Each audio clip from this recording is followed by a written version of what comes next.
no Evangelho de Mateus, capítulo 27, a partir do versículo 45. Hoje nós retomamos a exposição do primeiro Evangelho da Bíblia.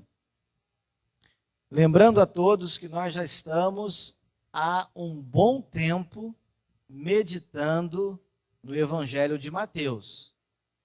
Falta um pouquinho para nós finalizarmos.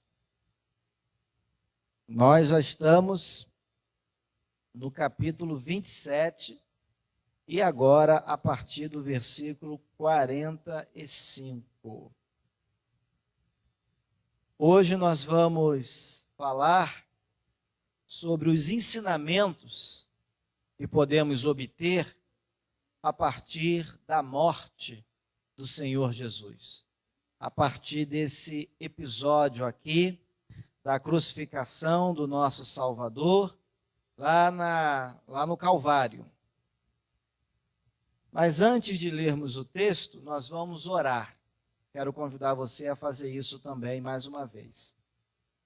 Meu Deus, Tua palavra está aberta, nós estamos diante do Senhor e pedimos em nome de Jesus que o Teu Espírito Santo atue no nosso meio, que Ele nos faça compreender a Tua palavra, que a nossa mente seja agora iluminada, que no nosso coração haja um local, um lugar especial, em que a Tua palavra possa habitar, possa fazer morada, possa germinar e transformar o nosso homem interior, transformar nossa vida, transformar nosso desejo, transformar as nossas práticas diárias.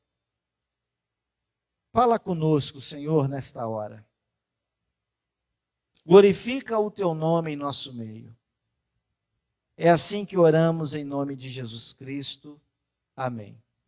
Mesmo sentado, como você está, nós vamos ler então a palavra do Senhor.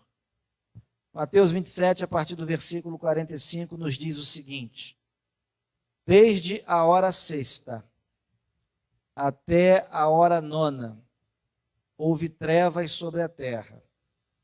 Por volta da hora nona, clamou Jesus em alta voz, dizendo: Eli, Eli, lama sabactani, o que quer dizer: Deus meu, por que me desamparaste? E alguns dos que ali estavam, ouvindo isto, diziam: Ele chama por Elias. E logo um deles correu a buscar uma esponja, e tendo-a embebido de vinagre, e colocado na ponta de um caniço, deu-lhe a beber. Os outros, porém, diziam: Deixa, vejamos se Elias vem salvá-lo. E Jesus, clamando outra vez com grande voz, entregou o Espírito. Eis que o véu do santuário se rasgou em duas partes, de alto a baixo. Tremeu a terra, fenderam-se as rochas, abriram-se os sepulcros, e muitos corpos de santos que dormiam ressuscitaram. E saindo dos sepulcros depois da ressurreição de Jesus, entraram na cidade santa e apareceram a muitos. O centurião e os que com ele guardavam a Jesus, vendo o terremoto e tudo o que se passava, ficaram possuídos de grande temor e disseram: verdadeiramente, este era Filho de Deus. Estavam ali muitas mulheres, observando de longe.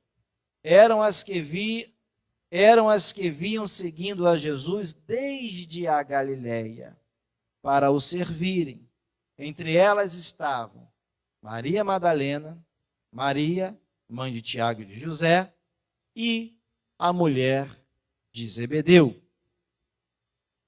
Queridos irmãos, amigos, demais ouvintes, a crucificação do nosso Senhor Jesus Cristo teve uma duração de cerca de 6 horas.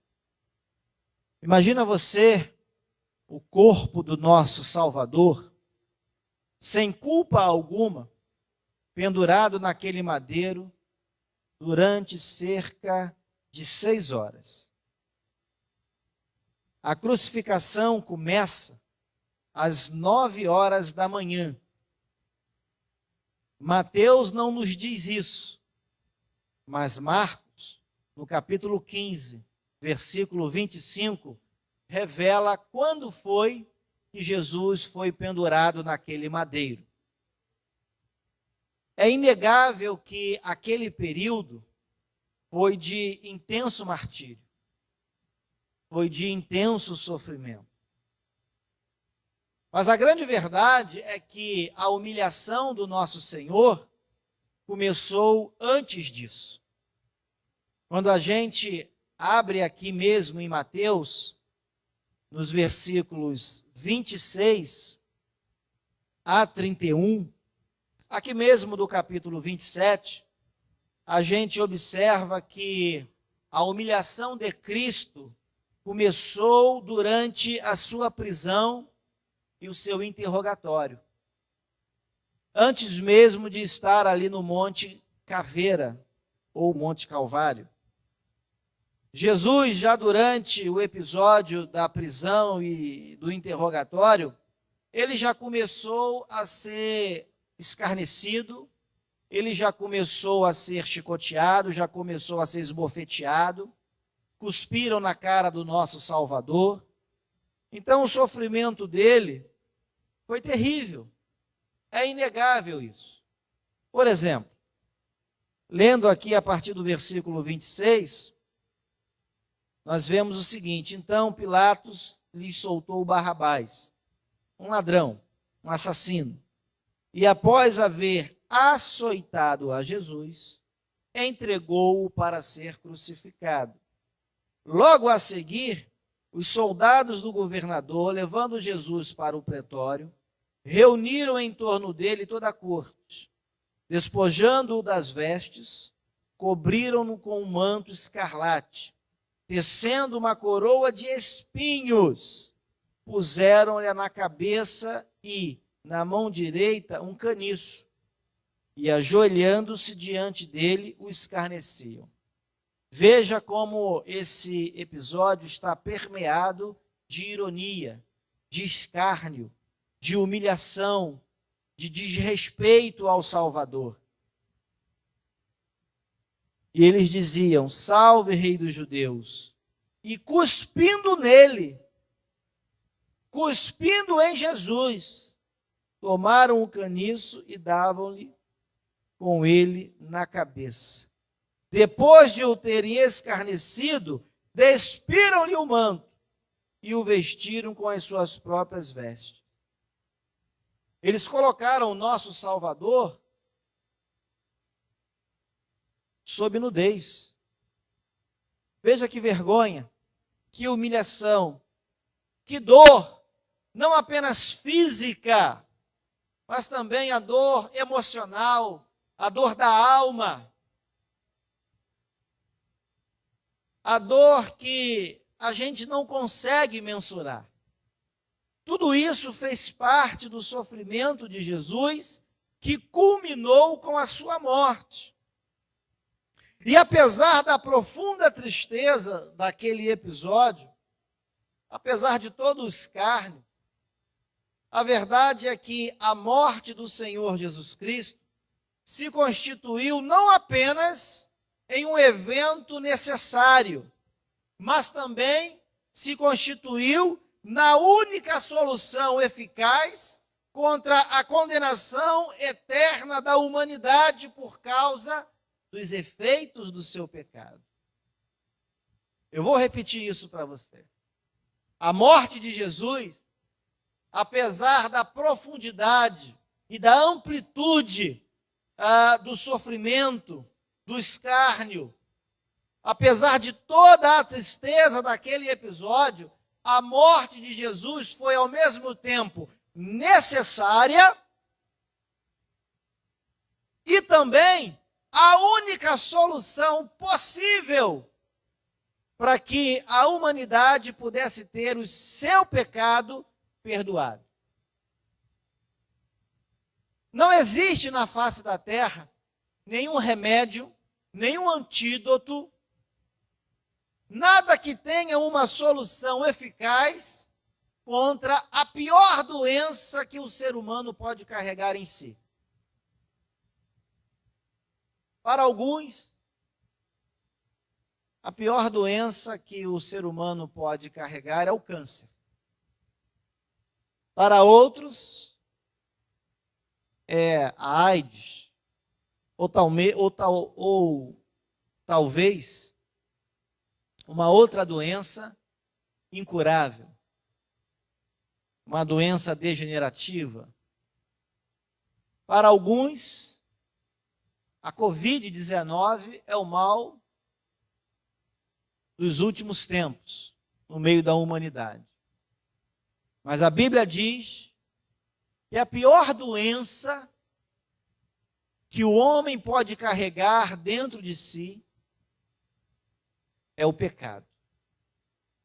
E para combater o pecado, querido, não há nenhum antídoto, não há nenhuma vacina, não há nenhum comprimido, não existe nenhum tratamento, a não ser aquele que o próprio Deus propôs por intermédio da vida do seu próprio Filho, que é Cristo Jesus. Ele é a solução para o nosso pecado. Ele é a solução para o distanciamento que acabou existindo entre Deus e a humanidade. A gente comprova isso, por exemplo, quando a gente abre a nossa Bíblia, no livro do profeta Isaías, capítulo 53, versículo 5. Lá nós podemos ler o seguinte: que Jesus foi transpassado pelas nossas transgressões e moído pelas nossas iniquidades. O castigo que nos traz a paz estava sobre ele, e pelas suas pisaduras nós fomos sarados. Observe que de uma forma profética, Isaías antevê os efeitos da morte do Salvador, os efeitos da morte de Jesus Cristo. Ele começa dizendo que Jesus chega à morte, ao sacrifício, não tendo pecado algum, mas carregando sobre si as nossas iniquidades. Ele não morreu porque tinha pecado. Ele morreu porque você tem pecado. Ele morreu porque eu tenho pecado. E ele diz que essa morte traz em nosso benefício cura, alívio, refrigério. Isaías vai dizer: ele foi traspassado pelas nossas transgressões e moído pelas nossas iniquidades. O castigo que nos traz a paz estava sobre ele, e pelas suas pisaduras nós fomos sarados, nós fomos curados. João 1, capítulo 29, vai dizer o seguinte, se referindo àquele episódio em que João Batista olha Jesus e diz o seguinte: viu João a Jesus, que vinha para ele, e disse: eis o Cordeiro de Deus que tira o pecado do mundo. Eis o Cordeiro de Deus que tira o pecado do mundo. Certamente João, o Batista, foi quem disse essas palavras. João, o apóstolo, registrou no seu evangelho. Mas João o Batista certamente disse a palavra Cordeiro de Deus, fazendo uma alusão ao Cordeiro da Páscoa, que está apontado lá em Êxodo capítulo 12, quando o próprio Deus instituiu essa celebração. E ao instituir a Páscoa, ele dá a determinação de como ela deveria ser celebrada. E algo importante da Páscoa é que nela um cordeiro sem mácula, sem defeito, deveria ser sacrificado. E o sangue desse cordeiro sacrificado deveria ser utilizado como instrumento de proteção para as famílias que usassem esse mesmo sangue e marcasse os umbrais, os portais das suas casas. As famílias que tivessem fazendo uso do sangue do cordeiro sacrificado na Páscoa teriam os seus primogênitos poupados quando o anjo da morte sobrevoasse as famílias da terra do Egito. Por outro lado, as famílias que tivessem desprezado o cordeiro, as famílias que tivessem desprezado as instruções de Deus para a celebração da Páscoa, e que não tivessem feito uso do sangue do cordeiro, e que não tivessem marcado a sua casa com o sangue do cordeiro, essas famílias sofreriam o dissabor da morte, a morte dos seus primogênitos, como as famílias do Egito sofreram, experimentaram esse dissabor. Então, queridos, o que mais nós podemos aprender a partir do relato da morte de Jesus Cristo? O que Mateus quer nos ensinar com esse registro que ele faz no seu evangelho, no capítulo 27, a partir do versículo 45. Eu destaquei para esta noite 4 ensinamentos que nós podemos obter a partir do texto que nós acabamos de ler. O primeiro deles está no versículo 46. Quero que vocês mantenham as suas Bíblias abertas. Eu preciso que vocês acompanhem comigo aquilo que está registrado na palavra de Deus. O versículo 46 diz assim: por volta da hora 9. A hora 9, para quem ainda não sabe, é 15 horas da tarde. Hora 9, você vai somar mais 6. Isso aqui é outro sistema de contagem. É o sistema de contagem dos judeus. Não é o sistema de contagem dos romanos. E, consequentemente, o nosso sistema de contagem das horas. Então, a hora 9 aqui são 15 horas da tarde. Para nós, 3 horas. Então, Mateus está dizendo que por volta das 3 horas da tarde, clamou Jesus em alta voz, dizendo: Eli, Eli, lama sabactani. O que quer dizer: Deus meu, por que me desamparaste? Observe que na cruz do Calvário, no momento da sua morte, no momento da sua crucificação, Jesus experimentou a ira e a separação do Pai. Esse é o primeiro ensinamento. No madeiro, a ira de Deus foi derramada sobre o Filho. Por isso Jesus clama desesperadamente. Ele diz: Deus meu, por que o Senhor me desamparou? E veja que interessante. Jesus não clama apenas uma vez. Jesus clama de forma angustiante pela segunda vez. Olha para o versículo 50. Leia o verso 50 na sua Bíblia. Está escrito: e Jesus clamando outra vez com grande voz. Então Jesus clama reiteradamente. Jesus está angustiado, Jesus está desesperado. Jesus está experimentando algo que na eternidade ele não havia experimentado. Na eternidade, no céu, Jesus gozava de plena comunhão com o Pai. Mas por causa dos nossos pecados, por causa da nossa iniquidade, Jesus, por um instante, que nós não conseguimos determinar, mas que nós vemos nas páginas das Sagradas Escrituras, por um momento de tempo tal, Jesus se vê separado do Pai. É claro que Jesus ressuscitou, é claro que ele está vivo, é claro que ele está à direita do Pai. Direita na Bíblia é posição de honra, então o Pai honra o Filho como sempre o honrou.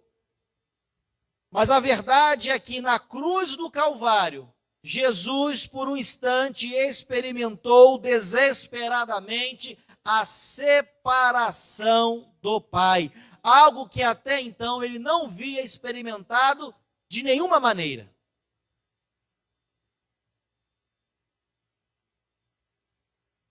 Ainda que isso tenha sido de forma rápida e instantânea, aquele momento em que Jesus foi separado do Pai, por causa do nosso pecado, por estar ali representando você e a mim, ainda que aquele tempo tenha sido um instante que nós não conseguimos decifrar, o fato é que Jesus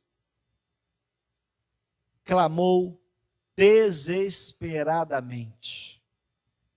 E aí, queridos, quando eu olho para esse texto e vejo Jesus clamando desesperadamente por estar separado de Deus, clamando de uma maneira angustiante, por ter perdido o acesso ao Pai, por estar ali carregando os pecados da humanidade, quando eu percebo essa reação desesperada de Jesus, eu então me pergunto, como é que pode um cristão achar natural viver longe da presença de Deus e alheio à vontade do Todo-Poderoso?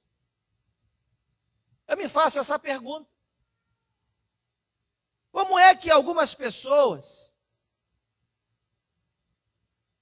que dizem que são discípulos de Cristo, filhos de Deus, conseguem viver afastados de Deus? É algo inexplicável, é algo incompreensível. Se o próprio Filho de Deus, se Jesus Cristo de Nazaré, ao passar alguns instantes, um período mínimo de tempo, que nós nem conseguimos decifrar, se o próprio Jesus, ao experimentar esse distanciamento, ele clama desesperadamente, ele suplica, ele sofre, ele se angustia. Como é que os crentes, como é que os filhos de Deus nesta terra conseguem viver longe da presença de Deus? De maneira que parece que está tudo normal. Como explicar isso? Como explicar um filho de Deus que não tem e não vê mais importância na palavra do próprio Deus? E não vê mais importância na disciplina, no exercício da oração? Não, pastor, mas eu não estou longe de Deus, não. Tá, não? Tem certeza? Faça uma reflexão sobre a sua vida. Será mesmo que você não está distante de Deus e da vontade do Todo-Poderoso? Como é que anda a sua vida? O Senhor disse, os vossos pecados fazem separação entre vocês e mim. Os vossos pecados fazem separação entre vocês e mim. Então, como é que o crente pode manter uma vida dúbia?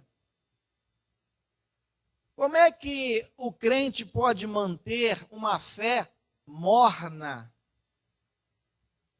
Como é que o crente pode deixar de orar, pode deixar de vir à igreja? Como é que o crente pode deixar de se debruçar sobre a palavra de Deus e ainda assim achar que está tudo bem? Achar que está em plena comunhão com o Pai? Como é que isso pode não incomodar a certas pessoas? É algo inexplicável. É algo que não se explica à luz da palavra de Deus. Como é que alguém pode ter conhecimento daquilo que Deus quer e mesmo assim não realizar? Como é que a pessoa pode ler a Bíblia, entender o que Deus está dizendo e mesmo assim se colocar numa posição contrária? E achar que é tudo normal, e achar que a vida dela está numa boa. Uma outra pergunta que a gente faz, a partir do clamor de Jesus, a partir desse desespero de Cristo, porque ele se viu separado de Deus, ele experimentou algo que ele nunca havia experimentado, é o seguinte: como pode alguém viver e não se importar com a possibilidade de passar a eternidade distante de Deus? A Bíblia fala a esse respeito. A Bíblia diz que todo aquele que morre sem se arrepender dos seus pecados, sem confessar Jesus Cristo como Senhor e Salvador da sua vida, vai passar a eternidade separado de Deus. É o que a Bíblia chama de morte eterna. Existe a morte física. É quando a parte imaterial do homem se desprende da sua parte material. Existe a morte espiritual, que é aquela condição em que se encontra todos os seres vivos, todo homem, toda pessoa que ainda não foi despertado pelo Espírito Santo de Deus e que ainda não se arrependeu dos seus pecados e não confessou Jesus Cristo como Senhor e Salvador da sua vida. É morte espiritual. Espiritualmente, a pessoa não está viva para Deus. E existe a morte eterna. A morte eterna é aquela que significa a separação para sempre de Deus. E isso acontece depois que a pessoa morre, sem Cristo.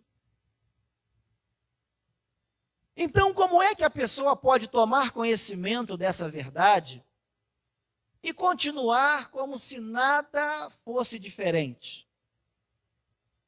Será que isso não causa pavor? Desespero? Se o próprio Jesus se desesperou com a possibilidade de se distanciar do Pai, como é que as pessoas que são frágeis, como é que as pessoas não veem que elas precisam clamar desesperadamente pelo perdão divino, pela reconciliação com Deus, pela misericórdia de Deus sobre sua vida? Porque se isso não acontecer de maneira urgente, e se ela vier a morrer, ela vai passar a eternidade longe de Deus, e não há mais volta. Jesus está desesperado naquela cruz.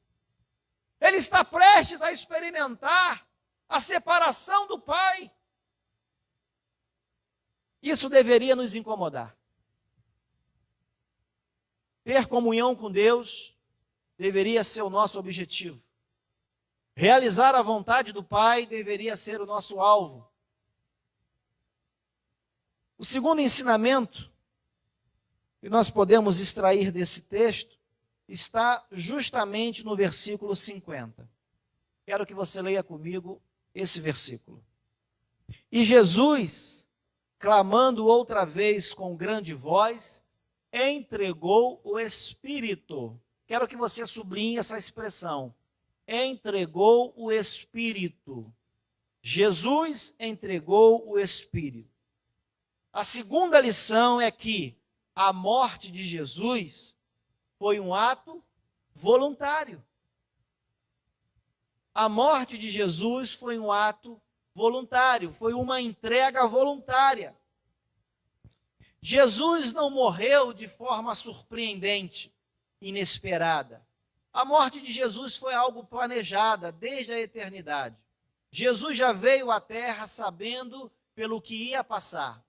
Jesus já veio a este mundo sabendo o que iria acontecer com ele, como iria acontecer e quando iria acontecer. Nada aqui foi surpreendente. Talvez tenha sido uma surpresa para os discípulos. Mas até para eles, Jesus já tinha dado algumas indicações. Jesus já tinha dado alguns indícios. Jesus já tinha sinalizado que aquilo iria acontecer, estava prestes a ocorrer, como de fato ocorreu. Abra sua Bíblia no Evangelho de João, capítulo 17, ou melhor, capítulo 10, versículo 17.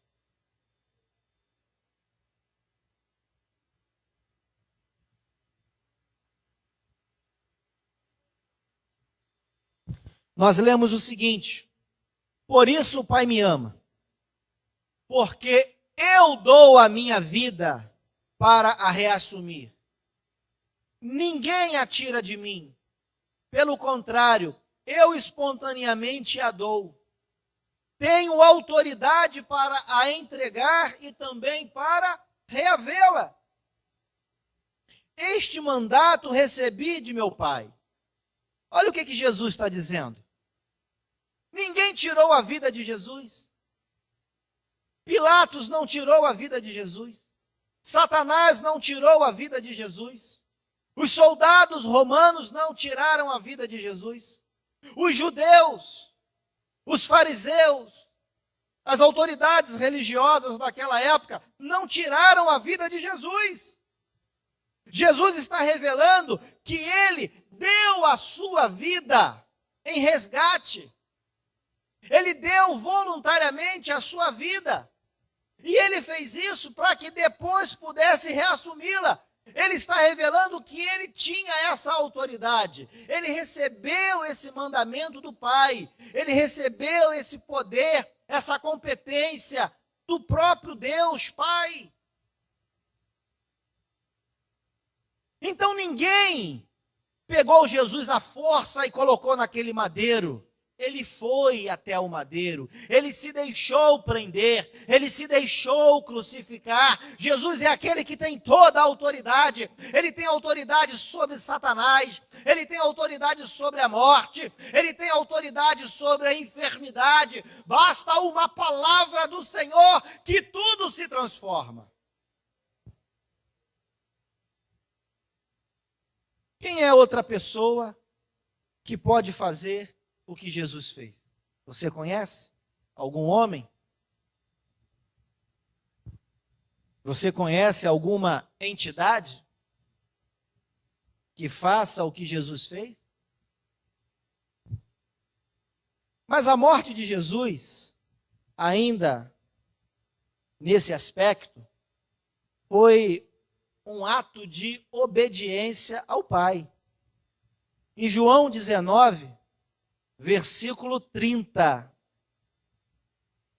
está escrito: quando, pois, Jesus tomou o vinagre, disse: está consumado. E inclinando a cabeça, rendeu o espírito. Presta atenção nessa expressão que aparece no Evangelho de João 19:30. Está consumado. Presta atenção, querido. Jesus só entregou o seu espírito, Jesus só se rendeu, Jesus só se deixou crucificar depois que ele mesmo cumpriu plenamente a vontade do Pai. Enquanto Jesus percebeu que havia algo para ser feito, enquanto estava faltando o cumprimento pleno, completo, satisfatório de todo o plano da salvação, da vontade do Pai arquitetada lá no céu, lá na eternidade, Jesus não se deixou prender, Jesus não se deixou crucificar, Jesus não foi até o madeiro. Ele precisava cumprir cabalmente cada detalhe da vontade do Pai, cada detalhe da vontade de Deus. Ele precisava. Ele era um filho obediente. Ele sabia do seu propósito aqui na terra. Ele veio para isso, querido. Ele veio cumprir a vontade do Pai. E ele não morreria sem que a vontade plena do Pai, nos seus mínimos detalhes, estivesse plenamente cumprida.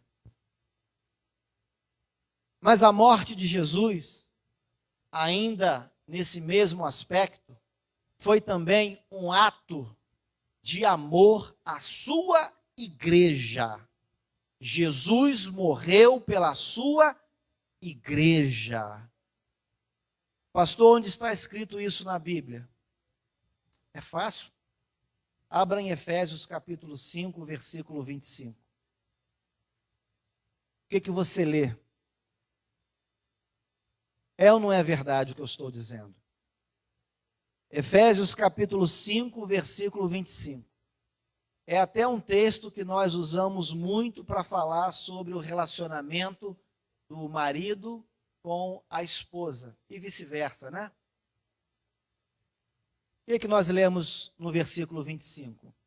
Maridos, amai vossa mulher, como também Cristo amou a igreja e a si mesmo se entregou por ela. Então a morte de Jesus foi um ato voluntário. Porque ninguém tinha poder para matar Jesus. Ele precisou se render. Ele precisou se entregar.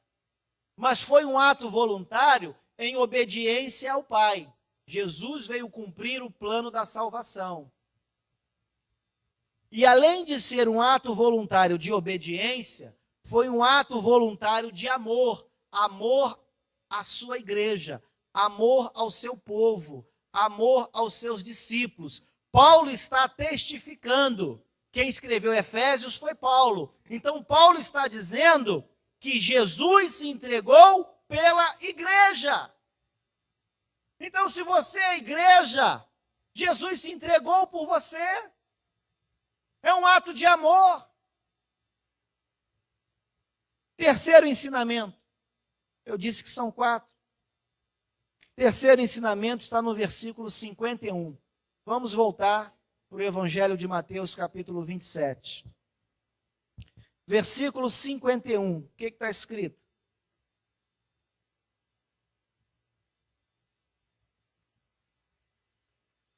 Olha só. Eis que o véu do santuário se rasgou em 2 partes, de alto a baixo. Tremeu a terra, fenderam-se as rochas. Sublinha aí essa expressão. O véu do santuário se rasgou em 2 partes, de alto a baixo. Você nunca teve a curiosidade de perguntar por que o véu do santuário não se rasgou de um lado, né, da esquerda para a direita, da direita para a esquerda? Ou, por exemplo, por que que o véu do santuário não se rasgou de baixo para cima? Você nunca teve essa curiosidade?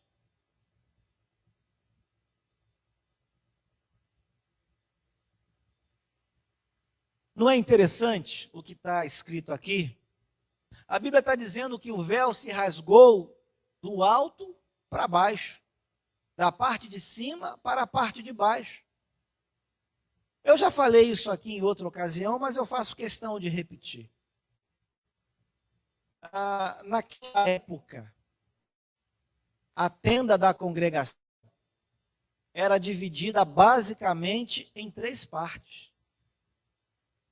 Havia o pátio, havia o lugar santo, onde os sacerdotes entravam, e havia o lugar santíssimo, também conhecido como Santo dos Santos. Nesse último lugar, nesse último recôndito, ambiente, ficava a Arca da Aliança, que representava a presença de Deus entre o povo. E o lugar santíssimo, ou Santo dos Santos, era separado do santo lugar por um véu. Então o véu impedia o acesso das pessoas, inclusive dos sacerdotes. Nem mesmo os sacerdotes podiam adentrar ao lugar santíssimo. Nem mesmo os sacerdotes poderiam entrar no lugar onde a Arca da Aliança estava estabelecida. Somente o sumo sacerdote, o maioral de todos os sacerdotes, era o sumo sacerdote, era Arão. Somente o sumo sacerdote, naquela época, poderia entrar uma vez por ano, no dia conhecido como o dia da expiação, em que o sumo sacerdote entrava no lugar santíssimo, onde ficava a Arca da Aliança, para oferecer orações, para pedir perdão pelos seus pecados e pelos pecados da congregação, pelos pecados do povo. Só ele podia entrar lá, e uma vez por ano. E quando Jesus morre, a Bíblia diz que, simbolicamente, esse véu foi rasgado. E ele foi rasgado de cima para baixo, justamente para dar a entender que a iniciativa de abrir um novo caminho, a iniciativa para que o homem pudesse acessar a Deus, partiu do próprio Deus e não do homem.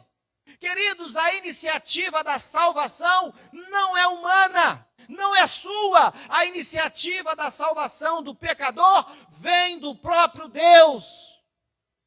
Está escrito na Bíblia: ao Senhor pertence a salvação. A salvação não é algo que começa na terra, é algo que foi planejado no céu. É algo que antes de ser plantado no seu coração, já foi planejado por Deus, lá na eternidade. Deus está sempre dando oportunidade para o pecador se arrepender. Deus está sempre chamando ao arrependimento o pecador. A iniciativa é sempre de Deus. É Ele quem prepara, é Ele quem dá os meios, é Ele quem dá toda a condição para que você e eu nos aproximemos dEle. A morte de Jesus, queridos, simbolicamente representou essa abertura, esse novo e vivo caminho. O caminho agora está aberto. Nós podemos acessar a Deus. Nós podemos nos apresentar diante de Deus. O Senhor está acessível. O Senhor quer dialogar conosco. O Senhor quer falar conosco, Ele está nos chamando a uma vida de intimidade, a uma vida de comunhão. Deus quer falar contigo, Deus está chamando você ao arrependimento, à comunhão. Você lembra quando Adão pecou? O que Adão fez? Se escondeu. O que Deus fez? Chamou Adão. A Bíblia diz que Deus foi ao encontro de Adão. E Adão, ao contrário, fez o quê? Tentou se esconder de Deus, como de fato se escondeu. É claro, ninguém se esconde de Deus. Deus tudo vê, Deus tudo sabe, Deus tudo conhece. Mesmo que você tente se esconder de Deus, Ele conhece a sua vida. Ele conhece sua fraqueza, conhece suas virtudes, conhece sua necessidade, e Ele sabe que você precisa dele. Ele não precisa de você. Ele é Deus independentemente da sua existência. Antes de você existir, Ele já era Deus.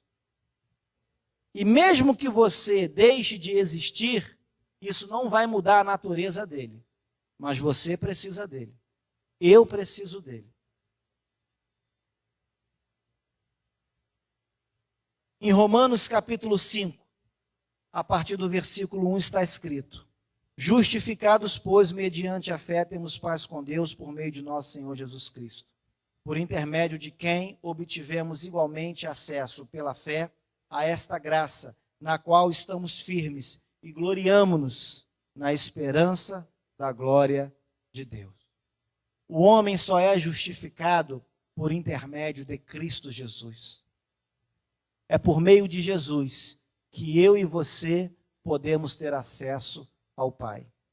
A morte de Jesus representou esse acesso, esse caminho, essa volta, essa reaproximação de Deus. O caminho está aberto. Quarta e última lição. Vamos olhar agora para o versículo 54. O que nós podemos ler? O centurião e os que com ele guardavam a Jesus, vendo o terremoto e tudo o que se passava, ficaram possuídos de grande temor e disseram: verdadeiramente este era filho de Deus. Quem é Jesus para você? O quarto ensinamento está no versículo 54, está pontualmente na última parte do versículo. Se você puder, sublinha aí com a sua caneta: verdadeiramente este era filho de Deus. A morte de Jesus Cristo atesta a veracidade da identidade de Cristo. A morte de Jesus atesta a veracidade da sua identidade. Quem é Jesus para você? O que ele representa para a sua vida? Você é capaz de responder acertadamente a essa pergunta? Uma vez Jesus perguntou isso para os discípulos. E Pedro, iluminado pelo Espírito Santo de Deus, deu uma resposta correta. Isso está registrado em Mateus 16, a partir do versículo 16. Jesus perguntou: quem as pessoas dizem que eu sou? Aí os discípulos responderam: olha, alguns dizem que o Senhor é Elias, é um dos profetas. Aí Jesus então se vira para eles e faz outra pergunta: e vocês? Para vocês, quem eu sou? Aí então Pedro responde no versículo 16: tu és o Cristo, o Filho do Deus vivo. Então Jesus lhe afirmou: bem-aventurado és, Simão Barjonas, porque não foi nem carne, nem sangue que tu revelaram, mas meu Pai que está nos céus. Todo aquele que reconhece que Jesus Cristo é o Messias, é o Filho de Deus, é o Cordeiro de Deus prometido que tira o pecado do mundo, todo aquele que tem essa compreensão, que confessa isso com os seus lábios e com a sua boca, crê, essa pessoa é bem-aventurada. Essa pessoa é bem-aventurada. Eu quero finalizar essa mensagem fazendo 3 aplicações nesta noite em nossas vidas. Preste atenção em mim, por favor. Em primeiro lugar, não queira experimentar a ira de Deus sobre a sua vida. Ela é desesperadora. Nenhum de nós é capaz de suportar a ira de Deus. Haverá um dia em que essa ira vai se manifestar. E, em certa medida, ela já está sendo manifestada. Em certa medida, ela já está sendo manifestada. Mas haverá um momento em que a ira de Deus será derramada sobre a humanidade de forma mais plena, de maneira mais intensa. E nesse dia, onde você vai estar? Qual será a sua condição quando isso acontecer? Por isso eu quero te dar um conselho. Arrependa-se enquanto é tempo. Clame desesperadamente a Deus por perdão e misericórdia. Segunda aplicação. Receba gratuitamente os benefícios da morte voluntária de Cristo. Cristo veio nos dar acesso a Deus. Você não precisa pagar nada pela sua salvação. Ninguém precisa pagar nada para ter o perdão dos seus pecados. Você precisa crer em Cristo como seu Senhor e Salvador. Você precisa se submeter a Ele. Você precisa obedecer à palavra dEle. A salvação é pela fé.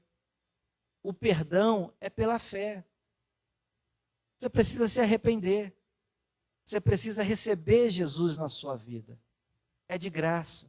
Você não paga nada.